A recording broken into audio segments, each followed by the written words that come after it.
Hi sophomores, welcome to week 3 of Multimedia Design. And before we dive into the content for this week, let's talk about what is due by Sunday. So this week you only have one assignment. Your assignment is to complete 5 peer reviews.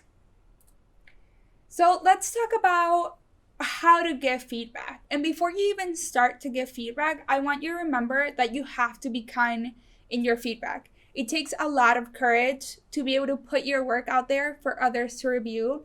So you have to be kind. I want you to start your peer feedback with what they did right or what you really liked from their project. So if you really like their color scheme, you may start with something like, amazing work, I really love the colors that you use, and then go into giving them feedback. So let's talk about the 3 C's of giving feedback, and these are things that I want you to follow. The first one being courageous. I know we don't want to tell people what they did wrong, but I want you to be courageous and tell them what they could improve on. It's really about improving their project rather than making them feel bad. The second one is to be complete. So I want you to look at the entire infographic. I don't want you to just look at one section. I don't want you to just focus on the color scheme or their representation. I want you to look at it as a whole. And if there's things that they could improve on every single one of those sections, tell them. Rather than thinking you're telling them too much, just if that's what you found and that's what you think they could improve on, just make sure to include it. And the last one is to be concise. Don't ramble on in your feedback. Just get to the point. So start by being kind and telling them what you think they did really well, and then going into the things that you think they could improve on. Now let's talk about, on the flip side, what you need to do when receiving feedback. And the first thing is be open-minded before you even look. So before you click on those peer feedbacks, just be open-minded. And remember that we are trying to better your product. So I want you to have a better product mindset.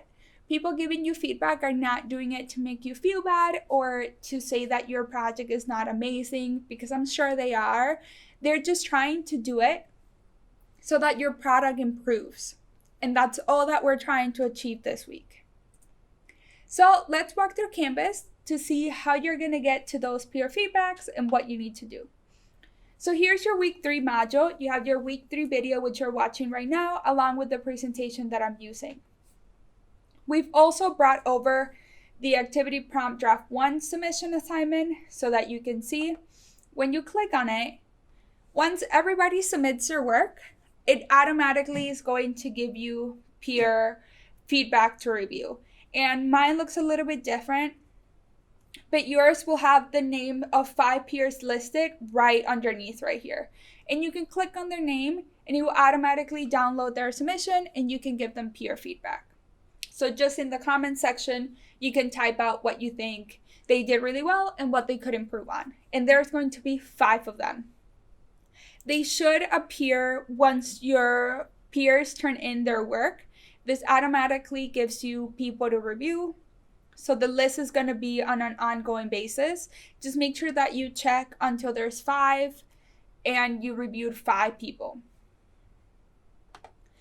And the next thing that you're also going to see is that there is a infographic peer review assignment. You don't have to submit anything on this page. This is only for me and grading purposes. So once I go in and I see that you completed your 5 peer reviews, I'm going to change your grade from 0 to 5. If you did not complete all 5, then I'm going to give you points for however many you actually did complete. If you only did 3, then you only get 3 points. But the expectation for this is that you are doing all 5 peer reviews. There's also an activity prompt for you to read that just walks you through what and why you're doing this, what's a grading, what's the materials, and what you need to do in order to receive your full points. And it also gives you some feedback parameters that you can look at when giving them feedback. If you don't know where to start, you can give them feedback on their representation or their color scheme or rule of thirds or park system or illustrations used, etc. this is just a starting point for you. Once you review that document and then go ahead and complete your 5 peer reviews, you will be done for this week. If you have any questions whatsoever while you are completing the work for this week, feel free to email me and I'll be happy to help. That is it for this week, and I'll see you next week.